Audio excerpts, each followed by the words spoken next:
I object, Your Honor. This is a lie perpetrated by Mr. Baldwin to avenge the death of his own son. You're not going to kill my boy.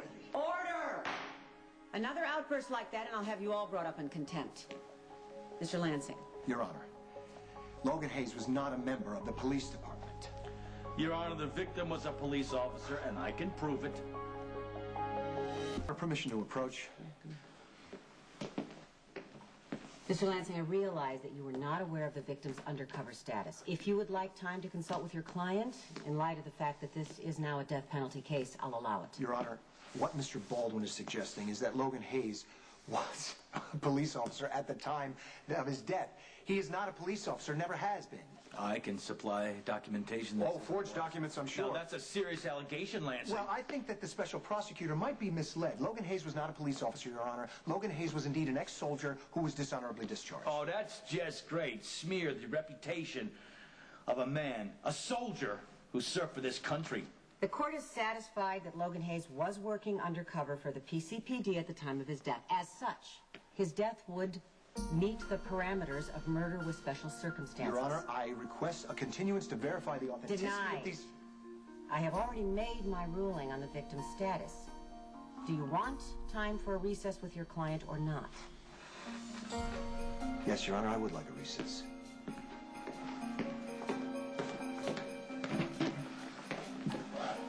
I'm sorry, John. Baldwin managed it. But you're literally fighting for your life.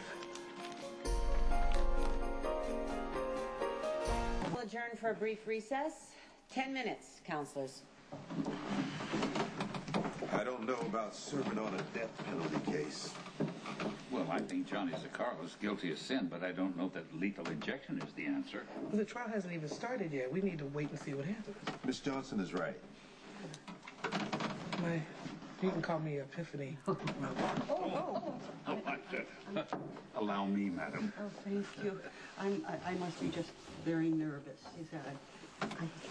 What a difficult decision. Well, but you're only one of 12. Don't worry. 12 after all. Thank you. Look at him, Trev. All those people are going to pay if my son is found guilty. Your son's not going to be found guilty. And you know it. All right, look. I have enough evidence that will create reasonable doubt and get you acquitted, but at this very moment, you are literally betting your life. You can enter a plea. You can get a reduced sentence and a guarantee that you're not going to be put to death. How long? 5 years. They're going to give you 10. Good behavior. If I spend even a day in jail, my father's going to implode. Then he's going to go after every single person who ever so much as served me a cup of coffee. No plea bargain. So, are you happy now? It's not my fault that Baldwin decided to forge documents so it looks like his son was a cop. You said you wanted Lulu away from Johnny at any cost. Does that include his death? Shut up!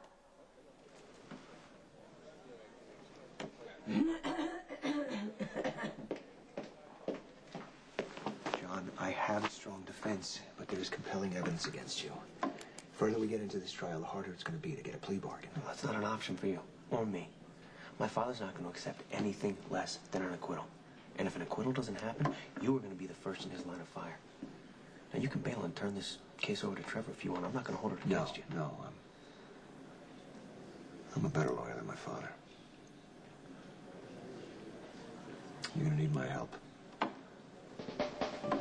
Your Honor, ladies and gentlemen of the jury, you are looking at a bloodthirsty killer, son of the infamous gangster, born into violence, raised in violence, and destined to wear the mantle of violence. Special Prosecutor Baldwin would like for you to believe that the son should pay for the sins of the father. And the only problem with that is John Zaccaro isn't a criminal. John Zaccaro saw Logan Hayes as an obstacle. And what do all mobsters do? They kill the obstacles. And then they just cover it up. Logan Hayes was suffering from post-traumatic stress disorder, a debilitating syndrome which often manifests itself in irrational and even psychotic behavior. Logan Hayes was a patriot. After serving in Iraq, he decided, what else can he do for the country? so he decided to become a police officer. He became increasingly more angry and more violent, and he took this out on the one person that he felt was his competition. Logan Hayes attacked John Zakara, an attack that was so relentless, one of the men was bound to wind up dead. John Zakara had no choice but to defend himself. Execution calls Assistant Coroner Robert Banner. Dr. Banner, how long have you been a coroner? 3 years in Port Charles, 10 years before that in Buffalo. So, when you say that Logan Hayes had been dead for 2 hours when you found him outside the clinic, is that more than an educated guess? Oh, that's right. We can pinpoint the time of death between 6 and 9 p.m. Well, what was the cause of death? The victim died of a single stab wound, probably from a large kitchen knife. Is this the kind of knife that killed Logan Hayes? It's possible.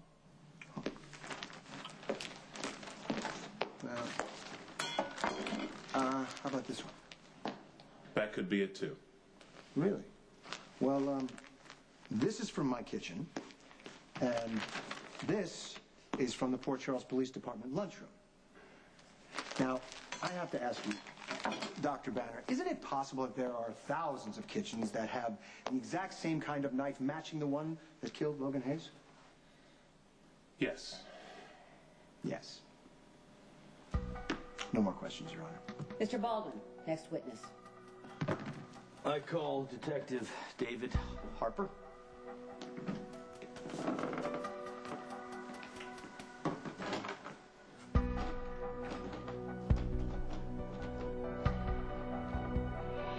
Evidence indicated that the victim was murdered elsewhere and his body dropped at the clinic. Mm-hmm. And on what do you base your conclusion?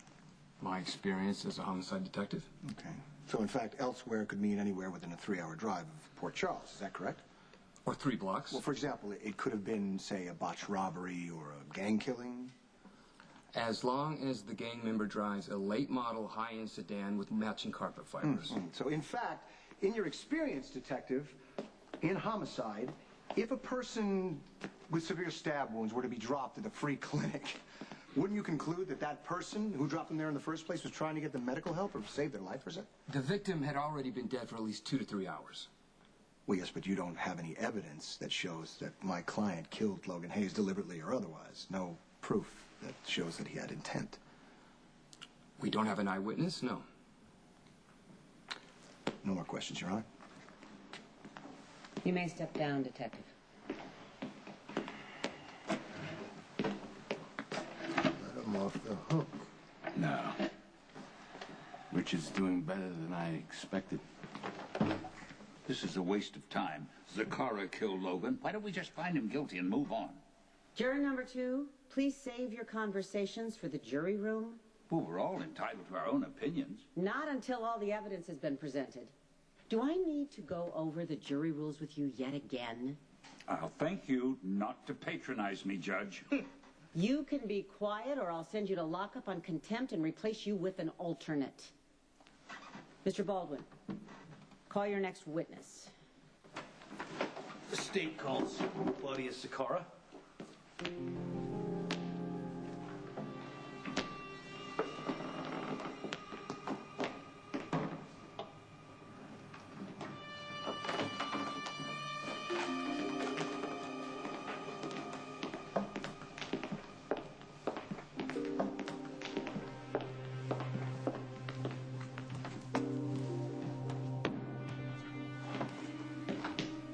Do you swear to tell the truth, the whole truth, and nothing but the truth, so help you God?